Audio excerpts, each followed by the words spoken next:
Assalamualaikum dan salam sejahtera. Saya M. Hilmi Osman. Seperti yang saya janjikan, saya ingin menceritakan sedikit pengalaman dan kenangan saya mendaki di Lantang Valley Trek. Jadi saya telah pun menulis sebuah buku travelog yang bertajuk Lantang Nepal Menjelajah Hingga ke Himalaya. Cerita dan sedikit pengalaman yang saya tempuhi semasa saya di Nepal. Jadi di sini saya ingin menceritakan lagi jika ada kisah-kisah yang saya tidak ceritakan di dalam buku, boleh saya kongsikan di sini dengan anda.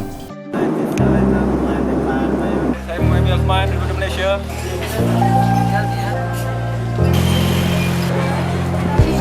Kita record benda dulu.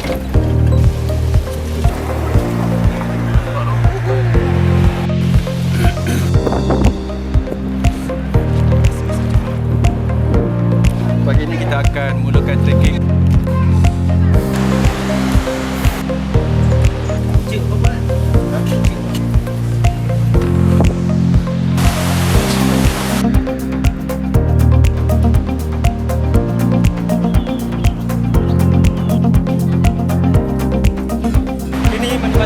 Terakhir Banjaran Himalaya. Pemandangan daripada camp view terakhir.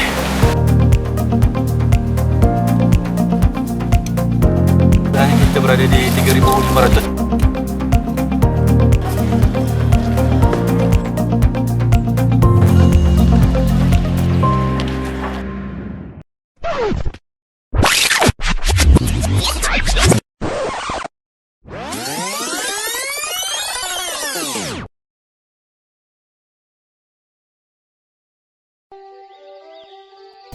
Jadi sebelum saya meneruskan cerita saya ingat saya nak memperkenalkan dulu watak-watak utama dalam kisah kami mendaki di Lantang Valley Trek ni. Okey, yang pertama mestilah saudara Wazari kan. Sebab apa, dia yang mastermind trip kami ke Nepal ni. Dia yang merancang. Saya rasa 80% perancangan yang dibuat oleh dia. Sebab saya pun ikut dia sebenarnya. Bila saya dapat tahu dia nak pergi ke Nepal, saya pun bagi tahu kat dia saya nak ikut dia pergi ke Nepal. Kami kenal pada tahun 2010, kenal di Facebook je sebenarnya.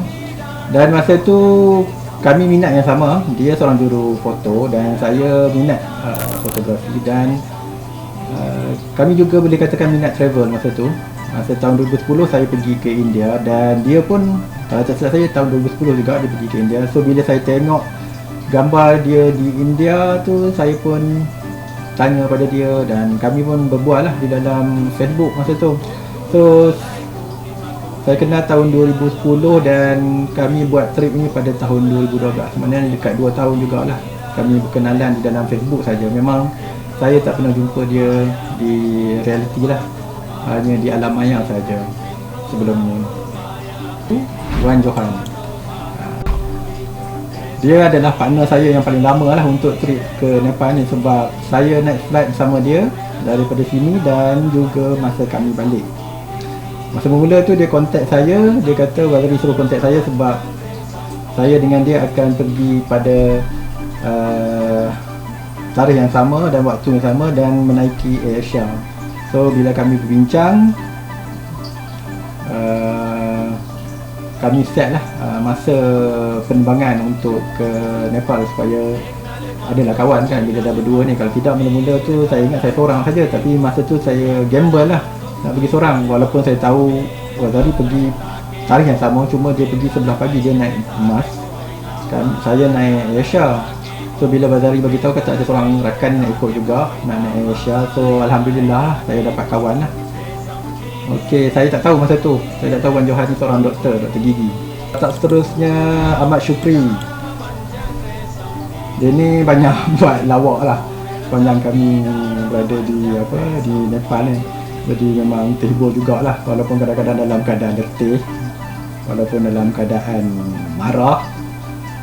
Jadi dia antara yang akan menghiburkan kami lah dengan lawak-lawak dia tu, lawak dia yang bersahaja. Jadi dia ni kawan baik Wazari kalau tak silap saya masa tu. Jadi dia pun ikut Bazari, so kami berkenalan di Nepal lah bila kami tiba di sana. Seterusnya Fuad, rakan sekerja Bazari. Saya pun tak kenal dia ni dan memang kenal di Nepal, dan masa bermula saya tak tahulah dia rakan sekerja dengan Bazari. Dah sepanjang kami 2 minggu tu di sana, barulah saya tahu siapa dia. Dan dia ni lagi lawak sebenarnya.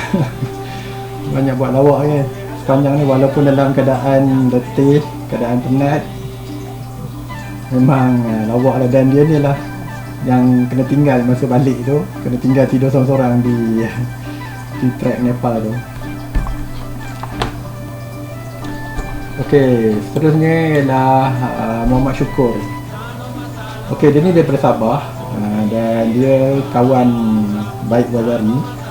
Jadi saya seronok juga bila dia ada, sebab dia dari Sabah, dan bila kita sembang tu dia cakap dengan slang-slang Sabah tu. Jadi hibur jugalah bagi saya, sebab saya tak ramai kawan daripada Sabah. So bila ada kawan daripada Sabah ni, jadi seronok jugalah. Dan yang saya tak boleh lupa, dia sentiasa bawa tripod cap ayam dia sangkut dekat pinggang dia lah. Dan kerana tripod cap ayam dia tu lah, kami banyak grup foto yang dapat dirakam semasa kami mendaki di Langtang. Apabila pada tahun 2012 tu saya tahu dia nak pergi ke Nepal, saya pun terus buat decision nak ikut dia. Masa tu saya dah tak kisahlah, janji saya dapat ikut pergi ke Nepal. Bukan apa, kita nak cari rakan untuk mengembara ni memang susah, terutama nak cari dari segi, sebab masing-masing dengan komitmen masing-masing. Jadi susah kita nak cari rakan yang minat nak pergi ke luar negara, dan juga nak cari masa yang sama untuk kita pergi ke sana. Tambahan pula trip kami ni memakan masa sehingga 2 minggu. Jadi bila saya dapat peluang macam ni, saya cubalah tanya Bazari, dan dia tak ada masalah, dia okey je. Mungkin masa saya tanya mula mungkin dia agak ragu-ragu kan, sebab betul ke dia nak ikut kan, kita nak pergi 2 minggu kan. Sebab bukan senang nak cari orang yang nak ikut trip sampai 2 minggu ni. Jadi bila saya tunjukkan bahawa saya benar-benar nak ikut dia, dan dia pun okey lah. Cuma pada perancangan mula tu, saya nak pergi 2 hari lewat daripada tarikh yang dia pergi, sebab saya ada urusan lain yang ingin diselesaikan.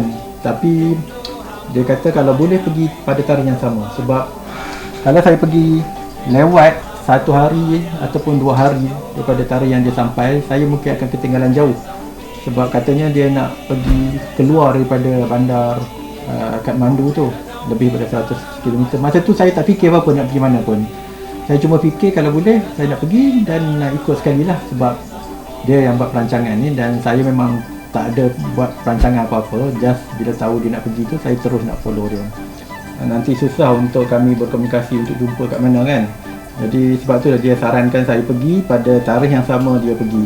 Jadi alhamdulillah lah, akhirnya saya berjaya jugalah manage masa untuk pergi pada tarikh tersebut. Masa tu saya rasa susah untuk cari kawan-kawan untuk travel kan, ke luar negara. Tambahan pula kalau pergi sampai 2 minggu ni, susah kita nak cari kawan sebenarnya. Komitmen masing-masing kan. Jadi bila dah ada peluang untuk saya ikut dia, dan dia pun okey, jadi saya cubalah untuk pergi pada tarikh yang sama. Jadi bila saya nak pergi ikut dia, dia bagi tahu ada seorang lagi rakan, iaitu Wan Johan yang nak ikut. Dan Wan Johan ni juga merancang untuk naik flight Asia lah bersama dengan saya, sebab Bazari naik Mas.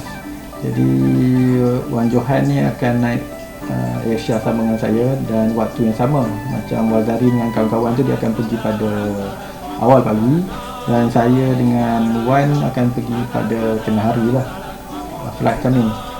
So alhamdulillah lah, Wan Johan ni dia mesej saya pun tak kenal dia masa tu. Dia mesej saya, kata Bazari turun mesej bagi tahu dia pun akan pergi trip yang sama. Jadi kami bincang-bincang, dan akhirnya buat pertama kali saya jumpa Wan ni adalah di KLIA 2. Masa tu Asia International Flight di KLIA 2. Jadi itulah pertama kali saya jumpa dengan Wan Johan ni. Alhamdulillah, dia yang seorang yang, walaupun saya tak tahu dia doktor, tapi dia seorang yang rendah diri. Jadi dan alhamdulillah lah, bila saya tengok dia tu, orang kata satu kepala lah. Mula-mula tu dia nak ngam susah kan, jadi tengok nampak dia ngam dan satu kepala. Dan begitu juga rakan-rakan lain, boleh kata semua satu kepala, alhamdulillah. Masa tu di KLIA 2 untuk flight ASL ke luar negara. Jadi saya pun dah deal lah dengan Wan Johan tu untuk jumpa di KLIA 2. Jadi itulah first time yang saya jumpa Wan Johan, yang mana kami sebelum ni tak pernah kenal, tak pernah sembang. Hanya beberapa hari, mungkin sebulan sebelum penerbangan tu yang baru kami kontak dan berkomunikasi. Jadi alhamdulillah lah jumpa dengan dia, dan dia pun dikatakan serasi lah dengan kami semua. Okey, penerbangan kami berjalan dengan lancar sekali, dan sebelum kami tiba di Bandar Kathmandu, pilot siap bagi tahu lagi, kalau nak tengok Gunung Everest, boleh pergi ke sebelah kanan pesawat. Jadi masa tu ramai jugalah yang duduk di sebelah kiri, cuba bergerak ke sebelah kanan lah untuk tengok bagaimana pemandangan Gunung Everest daripada atas pesawat. Jadi yang mana first time tu memang tak kira lah, dia akan pergi ke sebelah kanan tu, jemur-jemur ikut tingkap tu lah, untuk melihat buat pertama kalinya Gunung Everest, iaitu gunung yang tertinggi di dunia kan. Suatu yang menarik dan pengalaman yang menarik. Jadi siapa yang nak pergi ke Nepal lain kali, make sure duduk sebelah kanan lah, sebelah kanan pesawat. Jadi tak adalah susah nak pergi ke sebelah kanan pesawat kalau kita dapat tempat duduk di sebelah kiri. Okey, kami tiba di Bandar Kathmandu, dan segala urusan immigration berjalan dengan lancar sekali lah. Dan apabila kami tiba, dan kami ambil taksi lah untuk ke hotel yang Wazari dah bagilah dia punya alamat. Pada mulanya pemandu taksi tu nak bawa ke satu hotelnya yang hotel, orang kata hotel yang agak mewah jugalah, hotel 3-4 bintang lah.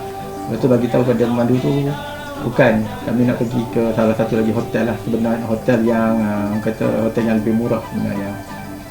Okey, dan bila kami tiba di hotel tersebut, bagi tahu pada penjaga kaunter di hotel tu, bagi tahu nama Wazari apa semua, dan beliau pun bagi kunci untuk kami masuk ke hotel. Jadi masa tu bila kami sampai kat hotel tu, kat bilik hotel tu, memang masa tu Wazari dengan rakan dia tak ada. So kami just duduk saja di situ, rehat-rehat dulu. Lepas tu dah sebelah petang sikit lah, baru Wazari muncul. Jadi itulah first time saya jumpa Wazari sepanjang kami bersembang di dalam Facebook saja sebelum ni. Jadi itulah pertama kali saya jumpa dan bersalaman dengan Wazari, dan juga rakan-rakan lain seperti Fuad, Syukri dan Muhammad Syukur. Jadi kesemua rakan saya yang 5 orang ni memang saya tak pernah jumpa sebelum-sebelum ni, hanya sembang dalam Facebook, dan akhirnya kami berjumpa di Nepal. Itu salah satu pengalaman manis lah buat saya, sebab bila dah berjumpa ramai kan, 5-6 orang ni, boleh katakan semua satu kepala. Itu yang syoknya kita orang punya trip ni ke Nepal ni. Okey, pada sebelah malamnya tu kami just santai-santai dan sekadar window shopping di berhampiran dengan hotel kami, jalan kaki saja. Dekat lorong tu ada banyak kedai-kedai yang jual peralatan mendaki. Jadi di situlah kami membuat sedikit persediaan lah, persediaan terakhir sebelum kami mendaki di Lantang Valley Trek. Macam saya pun, saya tambah extra satu lagi baju sejuk, walaupun saya dah ada baju sejuk, tapi saya beli satu lagi untuk tambahan untuk persiapan mendaki, dan juga sebagai kenangan lah saya pergi ke Nepal. Serta saya beli glove dan juga trekking pole. Saya pada malam tu macam tak percaya lah bila Wazari kata kita ada mendaki tu. Saya tak pernah mendaki sebelum ni. Tiba-tiba dia kata ada mendaki, jadi saya masa tu macam excited tapi risau juga sebenarnya. Sebelum saya terbang ke Nepal ni memang dia ada bagi tahu lah, dia kata ada trekking sikit, tapi dia kata santai-santai je. Jadi saya pun okeylah, janji saya dapat pergi ke Nepal kan. Yang itu objektif utama saya, nak pergi ke Nepal kan.